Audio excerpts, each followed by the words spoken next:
বাবা তার কলিজার টুকরো সন্তানকে, ছোট্ট ছেলেটাকে দেখবেন মাঝে মাঝে আদর করে এরকম শূন্যে ছুঁড়ে মারে।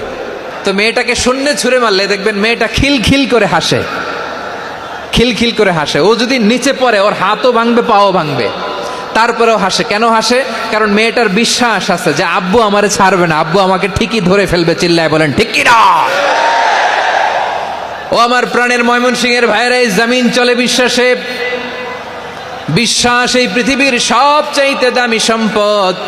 এজন্য একজন বিশ্বাসী জমিনের মধ্যে বেঁচে থাকলে জমিনের উপর আল্লাহ প্রলয়ঙ্কারী কিয়ামত দিবে না।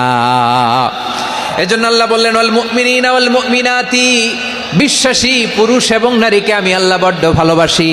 তারা এমন ভাবে বিশ্বাস করে না দেখে বিশ্বাস। আল্লাহ বলছেন আল্লাযীনা ইউমিনুনা বিল গায়বি ওয়া ইউকিমুনাস সালাহ, আমার বিশ্বাসী বান্দারা না দেখে বিশ্বাস করে।